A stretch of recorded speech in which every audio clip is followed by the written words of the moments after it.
which was really him saying, you make the decision for me, Mr. Consultant, and I'll blame you later, which he did.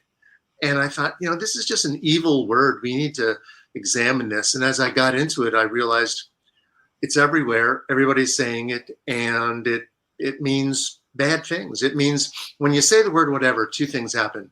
Either you're conveying the notion that you're a slacker, that you're a stoner, or you don't care. But worse, you're not making a decision. And, all decisions matter. Those little ones matter. So that's what started it all, Rhett.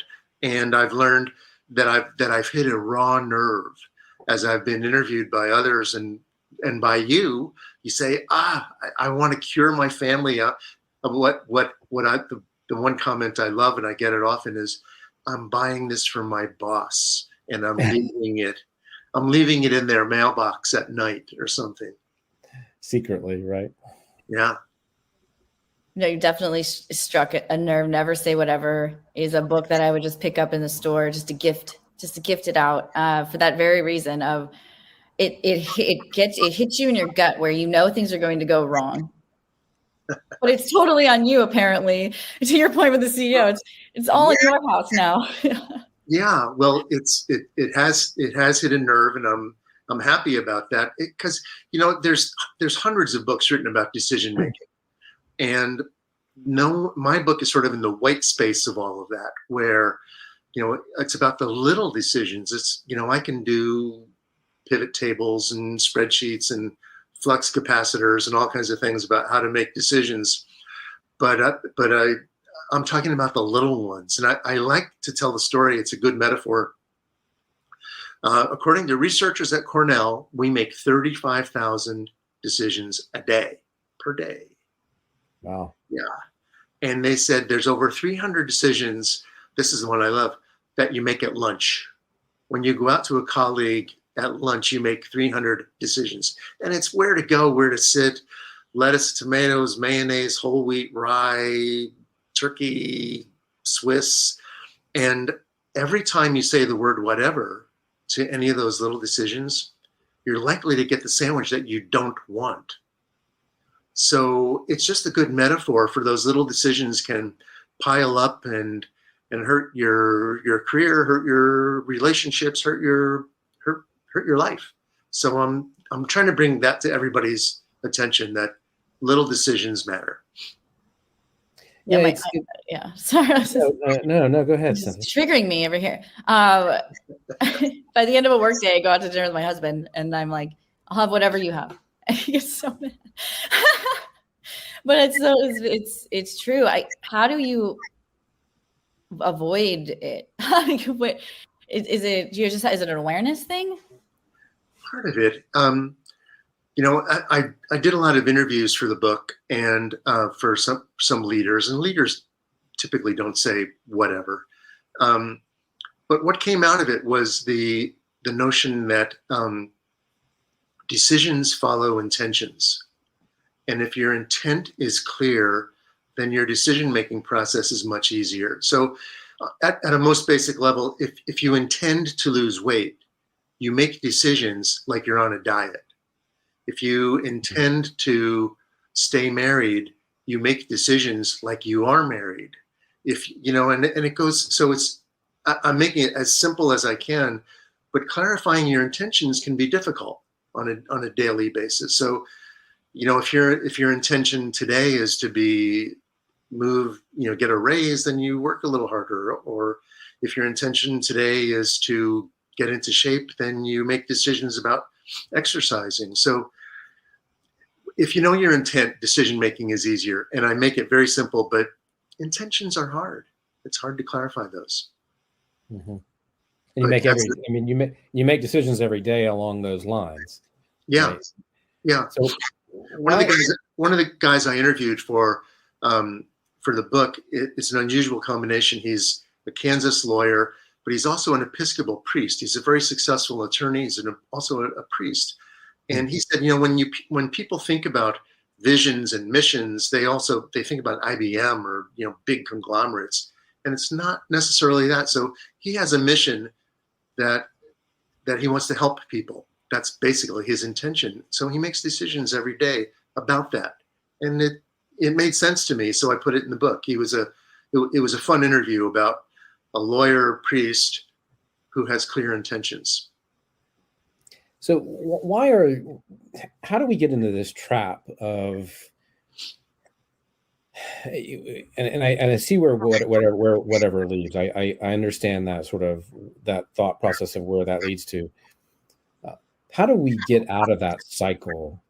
Because I think that's easier said than done. I mean, how do we get out of that cycle of that where when we say whatever and we actually stop caring, we actually stop and we give up and we sort of relinquish control to whatever.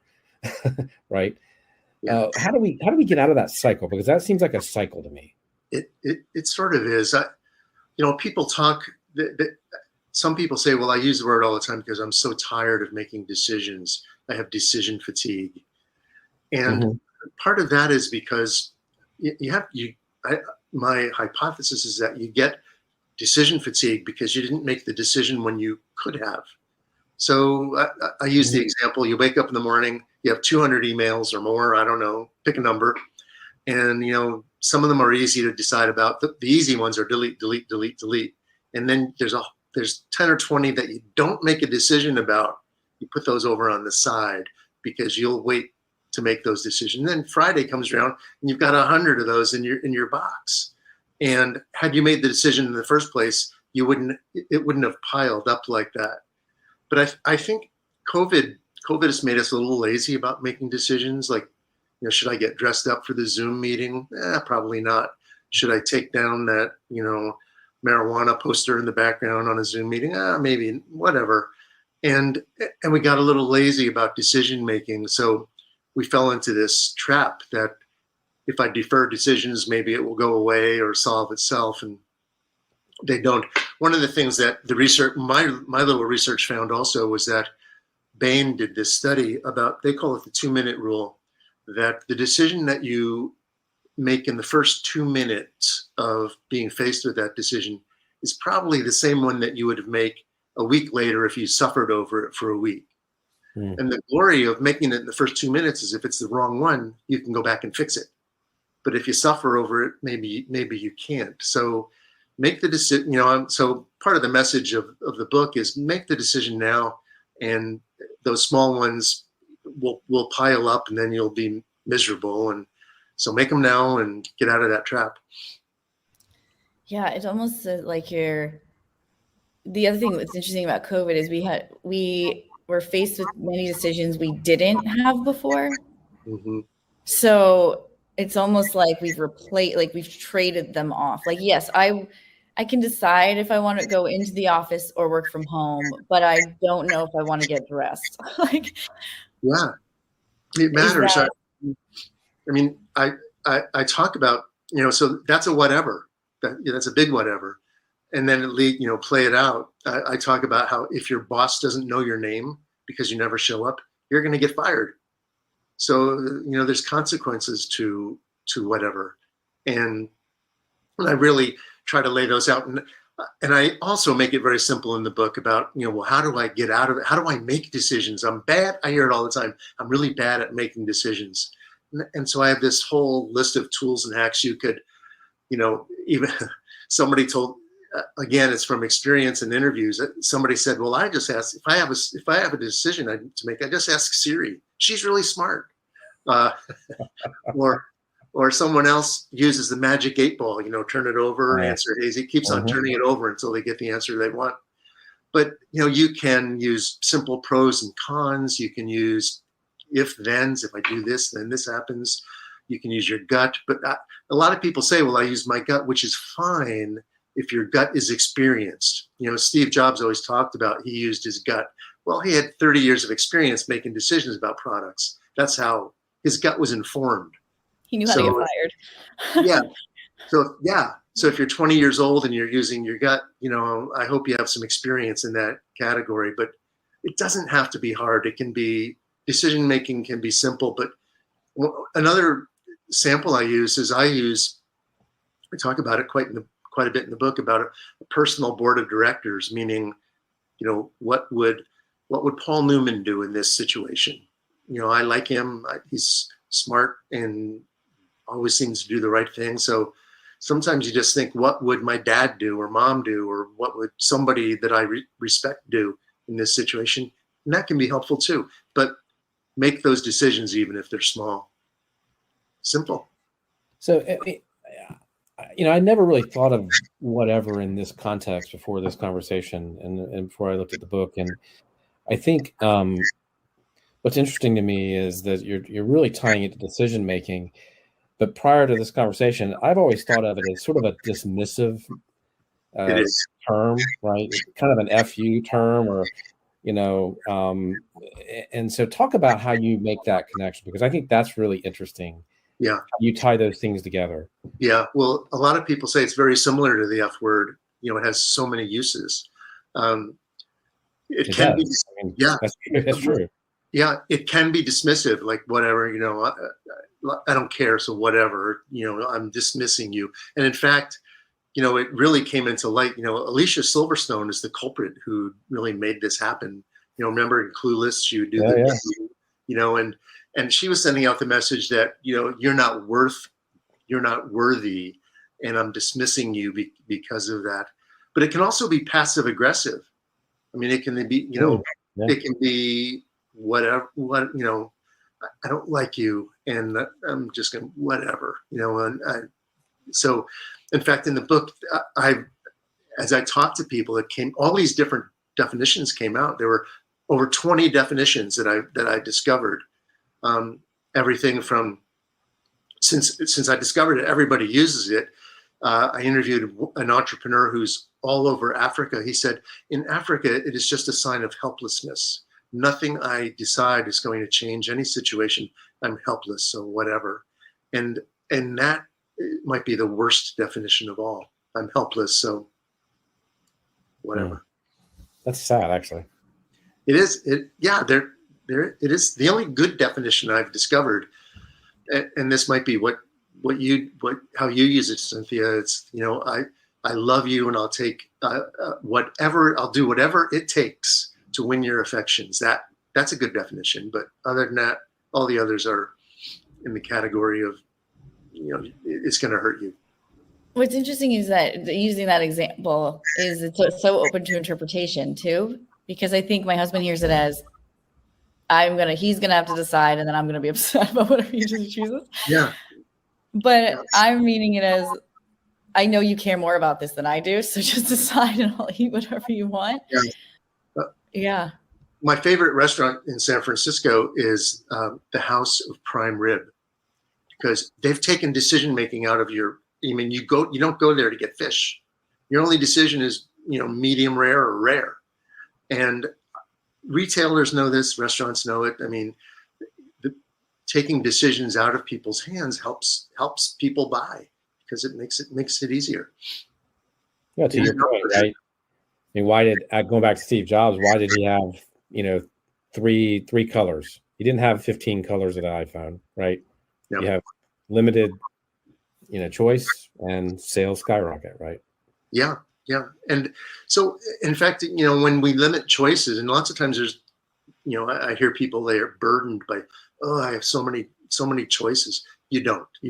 And if you really narrow down the options, you'll see that there's almost always just 2 or 3. And you get in trouble when all the options that you have to choose from are bad. But then you still have to make a choice. When our children were little, I used to give them the options of, okay, you can go to bed, or you can take a bath and go to bed. That's it. And they would pick one, as opposed to just fighting them about going to bed. Mm-hmm. Yeah, it's kind of like being drawn into someone else's process. You must feel like you're on a journey when your decisions are so clear, and then it highlights intent. It is like when you talk about Steve Jobs, for instance, or even going to bed. Like how to go to bed is up to you, but you're going to bed. You're going to go to bed. Yeah. How we get to this massive company is up to everyone around me. I'm this simple person, but we have to get there. Is that Yes. kind of the... A little bit, but I think companies and their culture can set a whatever tone or a not whatever tone. My favorite interview, one of them anyway, was I interviewed Mike Huerta, who was the chief of the Federal Aviation Administration in Washington. He had 156,000 air traffic controllers reporting to him. So when I was talking to him about the word whatever, he said, it never even occurred to me, because can you imagine in the FAA, if you're talking to an air traffic controller and, runway left or runway, whatever. No, that is not part of their world. He said, and then he said, they make it really simple. Clear choices are important. And he said, they have one measure at the FAA, and that is that the same number of planes land that took off on any given day. I love that, because the choices are there's so much clarity. And in large organizations, lots of times the whatever seeps in when there's no clarity, and we get back to that intentions and accountability, and that's where you get stuck. Mm-hmm. Which makes sense why you're saying there's an increase after COVID. Clarity in general kind of went out the window. Yeah. And people, there's sort of a sense of, well, it doesn't matter. Maybe this doesn't matter, whatever. It does matter. I tell a story about, remember in the days, Rhett, maybe you remember when you used to have to wear a tie to work. Well, I had a boss once that said, anytime you get a stain on your tie, just throw it away, because stains don't come out of ties. Ties are expensive. So he'd look at one day I wore a tie that had a stain on it, and he cut it off with a pair of scissors. I'm not going to wear that tie again, because when it was time to get dressed, I said, nobody will notice. Nobody will notice if there's a stain on the tie. He was telling me they notice. And I use that story just as a metaphor that people think, they won't notice. They do notice. And so that's a anti-whatever movement also. People notice. Sorry, I don't mean to jump on here, but it's so also the tie thing is my first real employer. He said, don't wear ties. Ties are for accountants and lawyers. But the tie is a symbolism. The intent, to your point, was to not be seen as an accountant or a lawyer. And then in your situation, was to not be seen as someone who didn't care. And right. Yeah. But it didn't matter. These things don't matter. But, and I talk about, things like getting prepared for a performance review, whatever, I'll slack through it. No, it's not whatever. Or showing up, or all those, developing relationships with your colleagues, even if it's on Zoom, it all matters. And those are all little decisions that can easily be addressed with a whatever. And who wants to be known as the whatever dude or the whatever woman? What I'm taking from this, Rich, is that you can really say this. You can really say whatever without even really saying it. I mean, you don't even have to say it. It's an attitude. It's a way of thinking. And so this is a mental model that you really have to break. Yeah. And it can be a shrug of the shoulders. It can be a rolling of the eyes. It can be the middle finger. It can be demonstrated in lots of different ways. A lot of people that I talk to think, well, it's the purview of teenage girls. It's not. It's everyone. So don't put teenage women in that bucket. It's an attitude that everyone can have, and it's demonstrated in a lot of different ways. And it's not only at work; it's at home. It can be, throwing garbage out the window. Whatever, somebody will pick it up. I mean, it can be lots of different. It can be It's both behavior and an attitude that is really not helpful for anybody. It can be politics. When it comes to who to vote for, whatever, they're both bad. No, they might be bad, but you still have to make a choice. You talk about accountability is the cure. What does that mean? And how does accountability fit in here? Yeah, well, we're all accountable.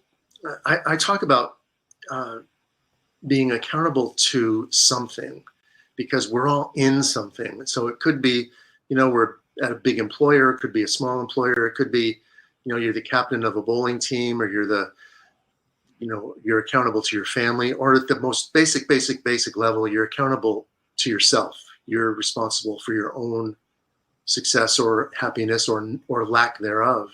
So, when I talk about accountability, it means you're accountable for your own decisions and your own actions. And when you don't make a decision, you're just sloughing off that accountability, and it matters. It's the same thing. It's sort of the numerator. If the numerator is being intentional, the denominator is being accountable. And people, again, post-COVID, a lot of people think they're not accountable for their actions, but they are. They're accountable for showing up and accountable for doing a good job and being a good husband or wife or partner or whatever it might be. I mean, I'm sorry to jump in on your question, Cynthia, but I think, this is where this is, you feel somewhat hopeless about this in a lot of ways, because if you think about where we are as a society, how we talk to each other, how we interact with one another, we're struggling as a society with that. And this notion that accountability, you have to be accountable, I think is missing. But I don't know how you get people to see and take responsibility, take accountability for what they did or didn't do. And it's such an issue. It's such a societal issue. Mm-hmm. And maybe this is the root of it. Maybe there are other things that the root causes, and I don't really have a question. That's more of a statement, more of a frustration really than anything. Mm-hmm. Yeah, I think we're all feeling that frustration, and it's, people. The book is not about. I'm not trying to cure apathy. I mean, that's probably a byproduct. I just have just a small notion of, if you stop saying whatever, that things might get better. When you drive, how many of us, you drive by the no dumping sign on the side of the road, and in front of the no dumping sign, there's a couch and a refrigerator and tires. I mean, that's both accountability and not driving by and saying whatever. It could be calling the county or, fixing it yourself or something, but I just want people to get out of that notion that things matter, decisions matter, and whatever is just not helping.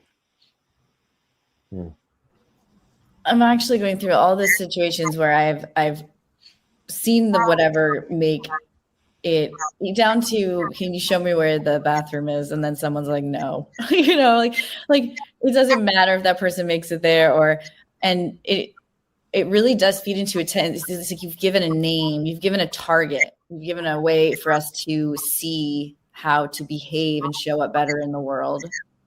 Yeah. Stop. It's not,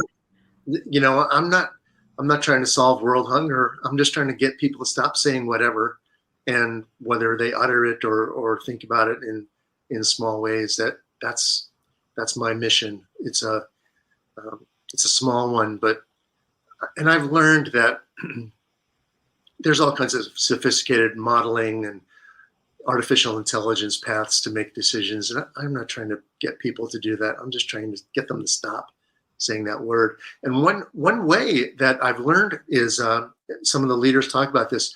When they hear that word, their response is, tell me what that means. When you're faced with a decision and a leader will say, well, and somebody says whatever, and they stop in their tracks and say, tell me what that means. And it really puts people on their heels, and says, oh, well, I guess it means I should have made a decision, or I should have done something. And it's a good technique to cure whatever. Tell me what that means. It seems like a good way to moderate yourself as well, right? Yeah. If I just said that, if I just shrugged my shoulders, time out, Rhett. Why did you do that? Yeah. Or as a woman told me, she was ready to kill her husband every night because he says, she'll say, well, honey, what do you want for dinner? He'll say, whatever. And she wants to shoot him. So she started saying, tell me what that means. Does that mean you want leftovers? Does that mean you want to take me out for dinner? Does that mean whatever I choose you will like? Because I'm thinking about having Thai food, even though you hate Thai food. So, I mean, it's a really, it's a good technique. Just say, tell me what that means. You may be solving all of the world's problems with this idea. Just thinking about it, because it also encourages conversation around frustration, which is the most toxic thing in any working or personal relationship in the world. I mean, like it is the small thing that could have a big difference. I'm curious, did you name the book and then write it, or did you write the book and then name it? How did you get it? The original title of the book was Never Whatever, because it was all about attitude and it was a little bit broader. I like that. But then I thought, well, if I just, that's maybe too philosophical. Let me just get it down to one word in the English language. And there it was. And it's actually been a fun book to write and a fun book to talk to people about, because, it's not string theory or quantum logic. It's just this one simple word, and that's it. It's good. I like it. Fantastic. I like it. I'm excited about this. This is, and I'm thinking all these, I'm going through, I know Rhett's doing it too, like all the reasons why we think teenagers say it more. It's because they have less words to work with. Yeah, I have a little, I have a little quiz here for people. Like, some questions are: do you eat second helpings even when you don't want them? Do you want second helping? Whatever, sure. And then you eat them and you gain 20 pounds and you wonder why. Or do you schedule or attend meetings just to kill time? Whatever. Yeah, people do that. Do you hang around with friends whom you don't really like? I mean, there's it's, come on, be intentional, make decisions. It's easy.